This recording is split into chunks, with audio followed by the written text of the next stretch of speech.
Episode 16. Decency has its rewards. The balding man with the severe paunch was none other than John Sloan, manager of the taxi company. He stormed into the room and pounced on Arthur, berating him. "Damn it! Do you know how much damage you've caused to our company because of this shit?" John railed.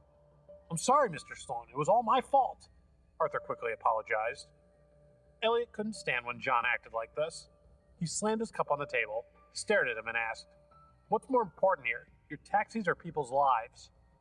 From the moment he entered, that fat and useless dick had made it clear that he was only concerned about his vehicles and the company's performance. He didn't give a damn about Arthur's injuries. "What's it to you if I teach him a lesson?" John roared in anger, his eyes blazing. "It matters to me, that's what," replied Elliot, getting up from his chair and staring straight at him. Arthur was terrified. He tugged on Elliot's sleeve and whispered, "I know you're trying to help me, but Mr. Sloan is my boss. I don't want to lose my job." Driving a taxi wasn't the best job around, but it earned him a decent salary that allowed him to support his family. Without this job, they wouldn't be able to pay the bills. Hearing this, John became even more belligerent and sneered. "So, did you hear that? Old Arthur's job is on the line. We wouldn't want him to get fired now, would we?" "Starting from today, Arthur will no longer be working at your company," Elliot stated calmly, deciding Arthur's fate then and there. With a boss like John, continuing to work for this company would only bring Arthur more humiliation and pressure. "What? He's quitting?" sputtered the manager, his eyes widening as he turned to look at Arthur. "You're really going to quit?" Said Arthur, his voice faltering. Then he raised his head and looked at Elliot. Clenching his teeth with determination, he nodded and said to his boss, "That's right. I don't want to work for you anymore." "Why, you?" John was so angry that he was at a loss for words. His initial idea was simply to yell at Arthur and maybe squeeze a bit of money out of him, but now he found himself actually on the losing end of the situation. It was high season, and the company needed workers. Losing a veteran like Arthur would be a huge blow, but he wasn't about to give in easily. "You're responsible for the damages to the car," he said. "Don't worry about that. This accident was my fault. The insurance company will cover the costs," interjected Helen, who was standing nearby. "This is," said John, again struck speechless. He stood there stupidly, unsure of what to do. "What more do you need to hear, man? Get the hell out of here," Elliot said, ready to be done with this drama. "Old man, you'll regret this," John said with a bitter frown on his face. In a last-ditch effort, he warned Arthur, "You know if you leave now, sooner or later, you'll be sorry." Enraged, he turned and stomped off. "Damn it," Arthur sighed in despair. "Without this job, I don't know what I'm going to do." The thought of his wife and child made him feel anxious and desperate. He needed an income. "Don't worry about it. I'll take care of it," Elliot said, patting Arthur's arm and giving him a comforting smile. "I'm an old man without an education, who doesn't know how to do anything except drive cars." "I know you mean well, but I don't have any skills," said Arthur despondently. "Driving is your skill," replied Elliot, smiling. Then turning serious, he said, "Arthur, I want you to drive for me." "Drive for you?" the old man asked, doubting what he had just heard. "That's right. When you recover from your injuries, I want you to be my driver. The job pays $15,000 a month." $15,000 a month? Arthur almost choked when he heard this. "That's more than I earn in half a year driving a taxi." Then, coming to his senses, he waved his hand and refused, saying, No, that's way too much. I couldn't accept that kind of money for driving a car." Elliot had already generously paid thousands of dollars in medical bills for him, and didn't feel right to accept more. "Arthur, you deserve more than you realize," Elliot said warmly. "I'd also like to help you move your wife and children to the city. It's high time you lived closer to work and better schools." "I really don't know what to say," said Arthur, getting emotional. Then he impulsively grabbed Elliot's arm and said in a trembling voice, "I can't thank you enough for this." "You saved my life. It's you I can't thank enough," Elliot replied, smiling gratefully. He didn't really need a driver right now, but $15,000 a month was a small price to pay to show his gratitude and have genuinely good people in his life. "I want to thank you on behalf of myself and my family," Arthur said, trying to get up from the bed to express his appreciation. Elliot gently pushed him back and said, "Hey, you're still recovering. Don't move around too much. Whatever you have to say can wait until you're back on your feet." "You're right," Arthur agreed, and laid back on his pillow. The two chatted for a while. Then, noticing it was getting late, Elliot told the old man to get some rest and left the room. Not long after he had left the ward, Helen appeared. She had a worried look in her eyes and asked, "My friend Adam didn't make things difficult for you, did he?" "Nope," replied Elliot. "Well, just watch out. I'm afraid that he can be a bit closed-minded at times," she warned him. "Don't worry, we've already worked things out," Elliot said, casually giving her an excuse. But it wasn't an excuse. He really had worked things out with Adam. He had fired him, and going from being a senior executive of the company to unemployed was going to hit him hard. "I'm glad to hear that," Helen said, relieved. She trailed slowly behind Elliot for a minute and then asked, "Are you still angry with me?" "I say we move on and let bygones be bygones," Elliot replied, smiling graciously. "I know that I said it before, but I really am sorry for hurting you," she said quietly. Then perking up, Helen offered, "Say, why don't we go to my restaurant? I'm the head chef, you know. Let me make an apology, please. What do you say?" Her eyes looked hopeful. "Hey, sounds good to me," Elliot said eagerly. He happened to be starving and wasn't about to turn down a good meal. Episode 17, Stirring Up Trouble. In no time at all, Helen and Elliot had arrived at Riverside Restaurant, Hillsdale's biggest, which boasted the most eclectic menu around. It was hopping that night. There was a crowd of customers waiting for tables. As they entered the restaurant, the servers greeted Helen with waves and smiles. They also peered slyly at Elliot with curious eyes, instantly igniting the gossip train. "Give me a few minutes, and I'll whip up something amazing for you," Helen said, flashing him a dazzling smile before disappearing into the kitchen. Wanting to impress Elliot, she focused all of her culinary skills on each and every detail to deliver an impeccable meal. "Hi, Chef. I haven't seen you be this serious in the kitchen in a long time. It wouldn't have to be because you're cooking for a new boyfriend, would it?" teased her sous chef, who had suddenly appeared by her side, sprinkling some spices in a bowl. "Don't be ridiculous," Helen said, rolling her eyes at her sous chef as she continued cooking. But, of course, the questions kept coming. "Out with it, Helen. We all saw you come in with a new guy. You're cooking for him, right?" "Right," she replied. "So, is that guy your boyfriend?" "No," Helen responded and waved her hand in dismissal, explaining, "We're just friends." "Well, I've never seen you cook for a guy before. Come on, what's the story?" her colleague pressed. "There's no story," said Helen, getting impatient. The questions were becoming distracting, and she wanted to give her full attention to the food. "Oh, really? Then why are you blushing?" "Shut up, I'm not blushing," Helen said, and heaved a sigh. She continued stirring and chopping rapidly. After about an hour, she had finally finished 4 dishes, which she considered to be her best. She asked a server to take them out and place them on the table where Elliot was playing with his phone. His eyes lit up as he watched the waiter carrying the beautifully presented plates of food toward him. The appearance of the dishes was beyond exquisite, and he could only imagine how good the food would taste. "You made this?" Elliot asked incredulously, as his gaze went from the steaming plates to Helen. "Yes," she replied. "I had no idea you were such a good cook," he admitted.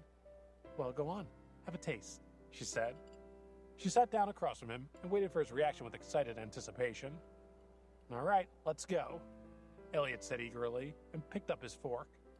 He stabbed a piece of sliced hanger steak and put it in his mouth. The meat was incredibly tender. The taste was slightly spicy on his tongue, and the delicate smell of chili pepper tickled his nose. "Delicious!" he exclaimed, and nodded with satisfaction as his hunger began to dissipate. He then tried the second dish, which he found equally delicious as the first. After trying the 4th dish, he looked at Helen and gave her 2 thumbs up. "Now I understand why you're the head chef here. Your cooking is amazing," he said. "I'm so glad you like it. Enjoy," Helen replied, pleased with her successful performance. "I need to marry someone like you so I can eat like a king for the rest of my life," Elliot exclaimed as he ate. Helen's face reddened and she retorted, "I wouldn't marry a man like you." Yeah, I know, I'm just teasing you." "You aren't blushing, are you?" Elliot asked teasingly, noticing her flushed face. "Just shut up and eat," she grumbled, as she scooped up some grilled vegetables and dumped them on his plate. "Happily," Elliot replied, and then went silent as he concentrated on blissfully downing the rest of the food. It had been a long time since he had eaten such a delectable meal. It was even better than the food in the 5-star restaurant he had gone to recently. In no time at all, he had cleaned the plates. He wiped his mouth with a napkin and asked, "So how much will that be?" "Remember, I'm treating you," Helen said, tossing her head. She smiled and said, "Accept it as my apology." Well, while that was an amazing meal, I don't think one is going to be enough, he said, giving her a look. So, how many meals do you want?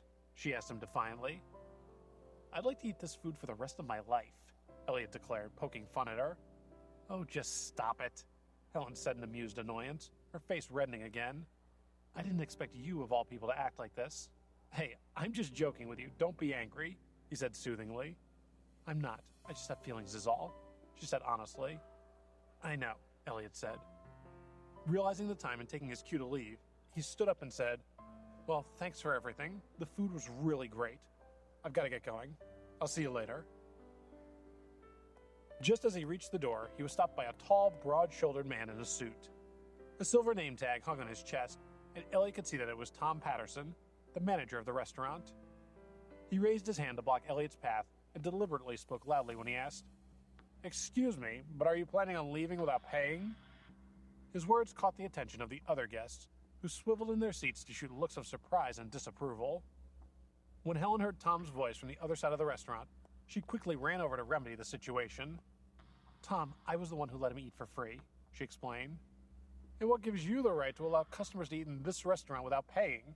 Tom said, glaring at Helen as he scolded her.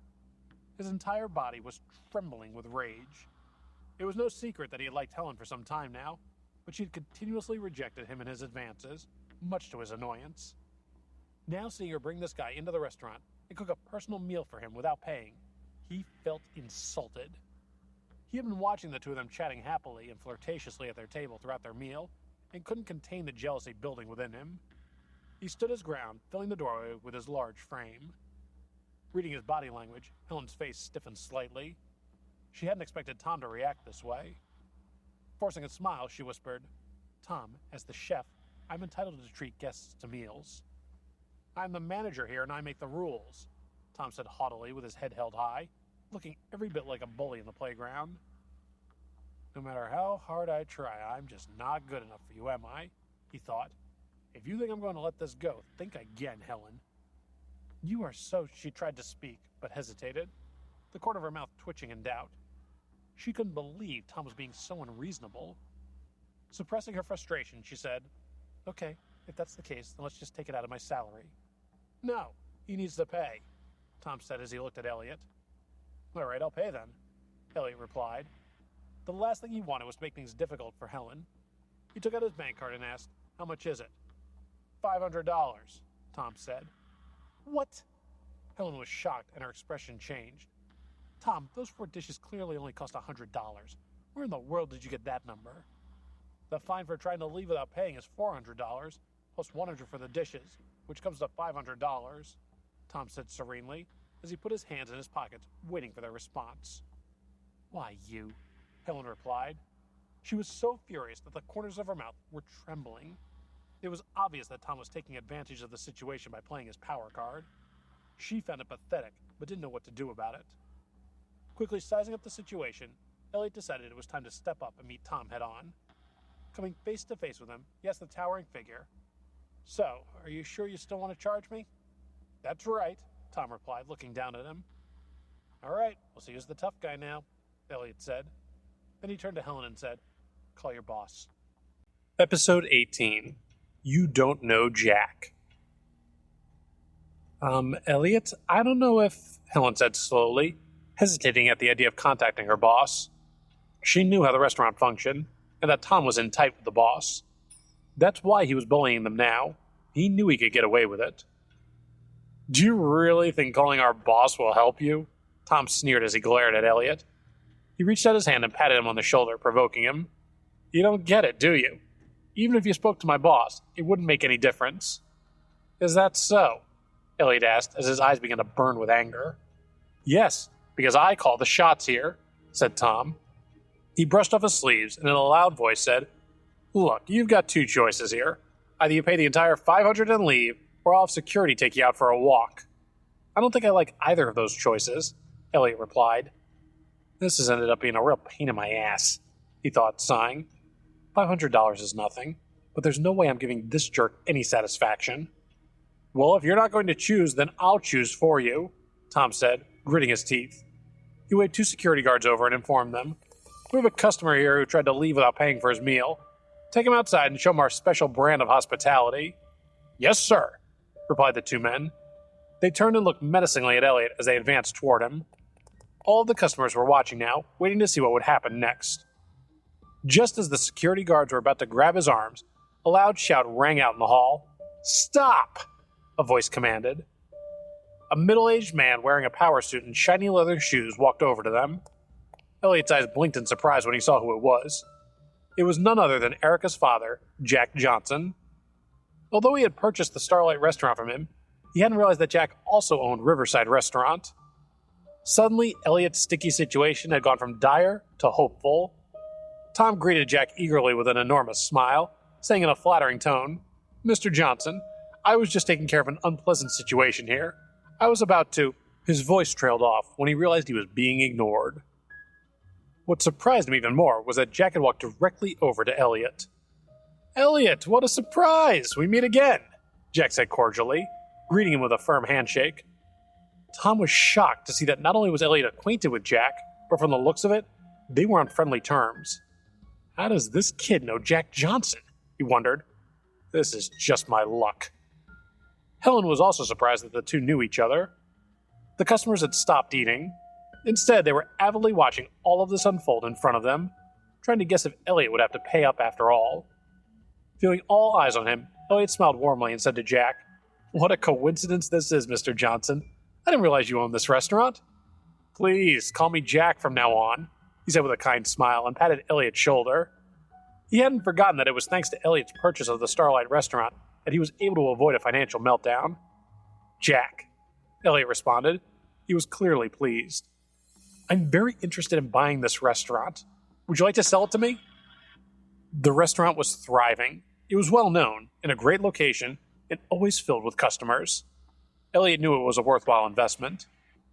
Hearing these words caused a sensation among the diners, and excited murmurs could be heard circulating between the tables. Did this boy really just offer to purchase Riverside Restaurant? He can't be serious.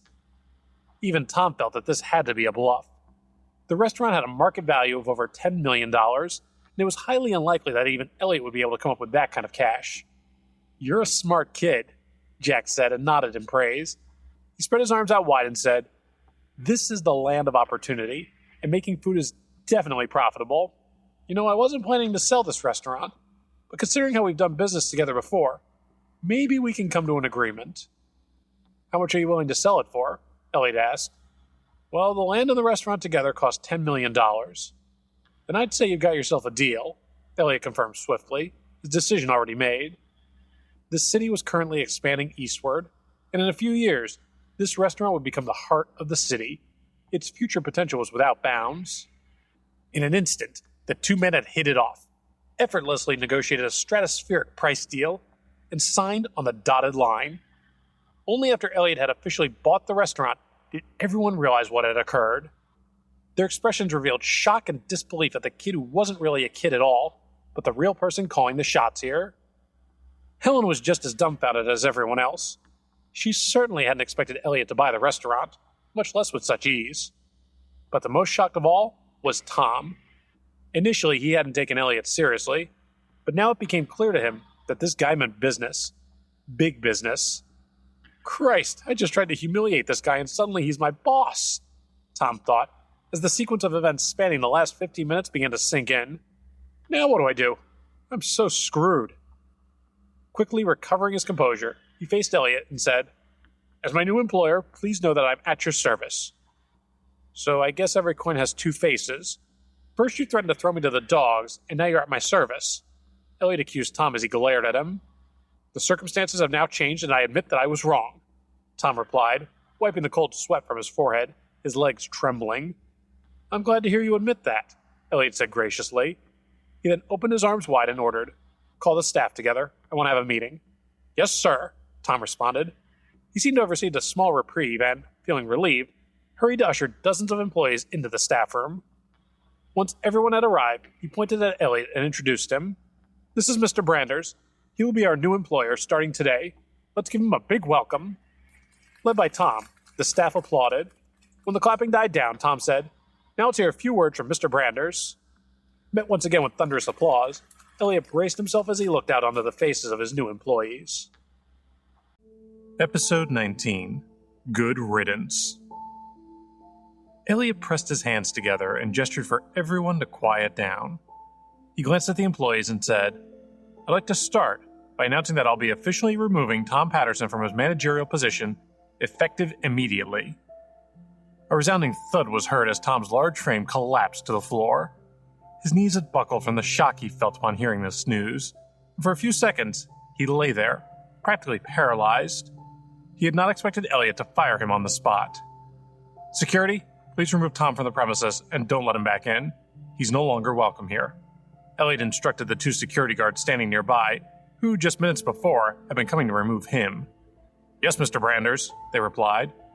Within seconds, the two guards had rushed forward, one to the left and one to the right, and grabbed Tom by the arms. They quickly dragged him through the front doors of the restaurant, and just like that, Tom was gone.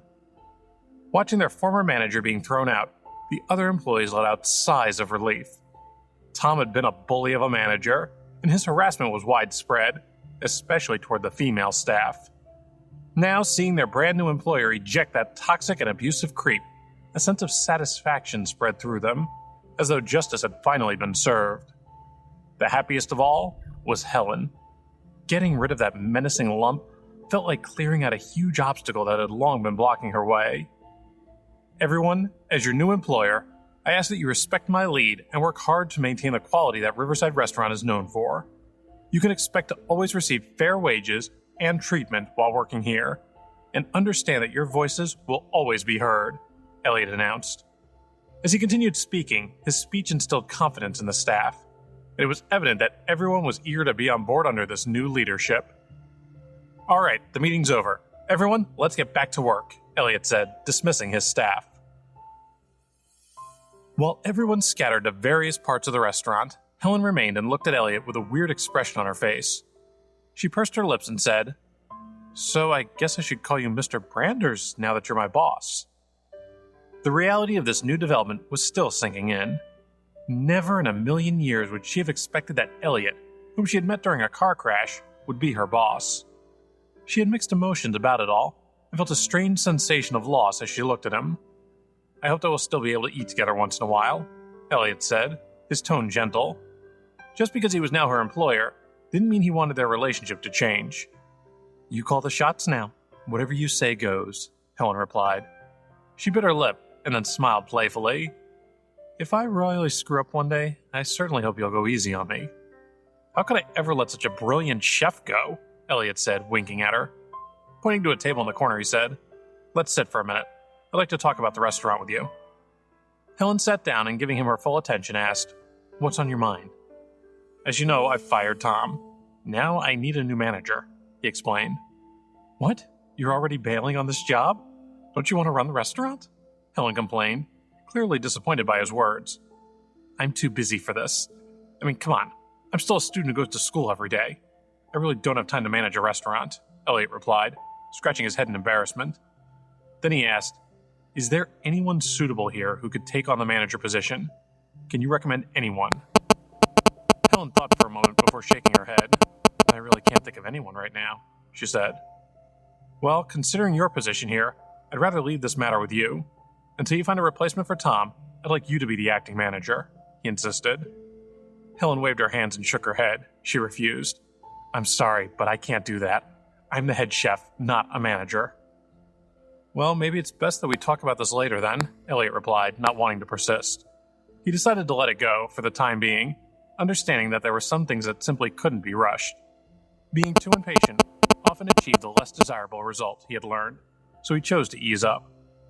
The two chatted for a while about the restaurant's daily operations, and then Elliot headed home. When he got there, he took a shower and was about to go to his study to read when his mobile phone rang. He switched it on and saw that he had received a background notification from his book app, indicating that the novel he had been reading had been updated. Recently, he had come across an online novel in the library that caught his eye. It was by a female author named Bluebird, and she had a unique way of writing that he really enjoyed. The only problem was that he was constantly having to wait for the next update. Just when he would reach an exciting point in the novel, the story would cut off, and it would be a couple of weeks before he could get the following installment. Eager to see what would happen next in the story, Elliot quickly opened the latest chapter of the novel and started reading. But in less than 10 minutes, he had finished it, and found himself sitting there unsatisfied and wanting more. Impulsively, he decided to direct message the author. "Hey, I really like your book and find that I can't wait for each new chapter. Can you issue the installments more quickly?" A few seconds after he had sent his message, Elliot received a reply. "Thanks for your interest in my writing. I wish I could pump the chapters out faster, but I've been pretty overwhelmed lately with my regular job and some personal obstacles.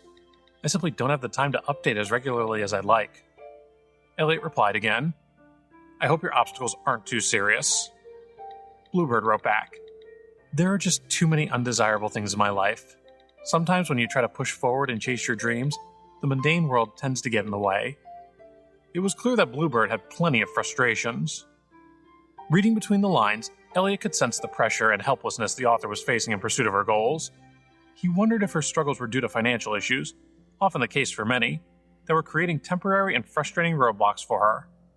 In this day and age, he knew many creative types who had to choose to pay the bills over realizing their dreams, and having come from limited means himself, he empathized. After staring at her message for a few minutes, Elliot decided to gift Bluebird 500,000 book coins on the app as a symbol of his encouragement and support for her writing. He really enjoyed reading her work and figured it might lift her spirits. Within seconds, he had received another message from Bluebird. "Why did you give me so many book coins?" Elliot replied, "This is to encourage you to keep writing. You've got talent. Those book coins don't even begin to show the true value of your writing." Bluebird wrote, "Thank you. I've never received such a generous donation before. I don't know what to say except thank you. Thank you so much." Happy, excited, and crying emojis began floating upward on the screen. Even though they were only communicating online, Elliot could sense Bluebird's excitement and gratitude toward him. And in reality, she was dancing around in her room, elated by his generous gesture. Elliot then sent another message. "Keep writing. I'm sure that one day you'll find your literary nirvana." "Believe me, I won't disappoint," she responded, and then added a row of smiling emojis. "I can't wait for the next installment. But of course, take your time. Good writing can't be rushed." He added a thumbs up after the message. "Thanks. You really never know who you'll meet in life. I'm glad you wrote," she replied. "Take care," Elliot wrote, ending the conversation. Then he put his phone away and went back to reading. He was so engrossed that, at first, he didn't notice Michelle appear at the door to his study. But a few minutes later, finally sensing he was being watched, he put down the book he'd been holding and looked up. Flashing a wicked grin, he said to his assistant, "Well, it looks like someone just can't seem to resist my animal magnetism." Episode 20. Going Live. "I don't know about this animal magnetism you're talking about, but I can see your head has definitely gotten bigger," Michelle replied with a droll smile. Then, staring straight at Elliot, she said, "So it's come to my attention that you've been spending a lot of money lately." "Do you think that I'm some silly rich kid who only knows how to waste money?" Elliot asked. He walked over and stopped a few feet away from her. She always smells good," he thought. Brains and beauty. Grandpa really knew what he was doing when he hired her. Elliot knew how lucky he was to have such an amazing woman as his assistant. "Of course not," she replied, although deep down she did see him this way. So far, Elliot had only demonstrated his ability to spend money randomly without accomplishing anything tangible or productive. "Sooner or later, you'll realize that the money I spend has a purpose. I'm investing," he said, flashing a confident smile. "I know she doesn't think that I have a game plan," he thought, "but she'll see soon enough. All in good time." After they had stood staring at each other for a few awkward moments, Elliot decided to change the topic. "By the way, did you have a chance to check on Starstorm TV yet? Have there been any developments?" he asked. Starstorm TV is a small entity, so it's lagging behind in the industry right now. Also, it lacks continuous investment, so its capital is unstable, Michelle informed him. Then her curiosity piqued and she said, "If you don't mind me asking, why are you so interested in Starstorm TV?" "I'd like to invest in it," he replied. "Invest?" Michelle said with a hint of surprise in her voice. Her eyebrows raised slightly as she advised him. "Starstorm TV's market is on shaky ground, and it's considered a high-risk option. You would be walking a very fine line between winning and losing here." The risk is proportional to the profit. I've already looked into it. Now is the perfect time to invest in Starstorm TV, Elliot said decisively. But, Michelle stammered. Look, Elliot lifted his hand and looked directly into her eyes. Contact the owner of Starstorm TV and ask him to meet with us tonight, if it can be arranged. I'll get right to it, Michelle replied. Even though she felt uncomfortable with the plan, which she considered reckless, she did as she was told. She called the owner of Starstorm TV, Henry Cartwright, and arranged for a meeting at a coffee shop that evening. At 7 o'clock on the dot, Elliot and Michelle arrived at the coffee shop and saw Henry sitting at a table waiting for them. He was a middle-aged man wearing casual clothes and horn-rimmed glasses that gave him an old-school intellectual look. Hello, Mr. Cartwright. My name is Elliot Branders, and this is my assistant Michelle, he said, offering his right hand. Henry's face froze for a few seconds as he looked at Elliot with a strange expression on his face. He hadn't expected that the wealthy investor who wanted to back Starstorm TV would be such a young man. Elliot's ordinary street clothes gave no indication of his true wealth, and Henry was puzzled.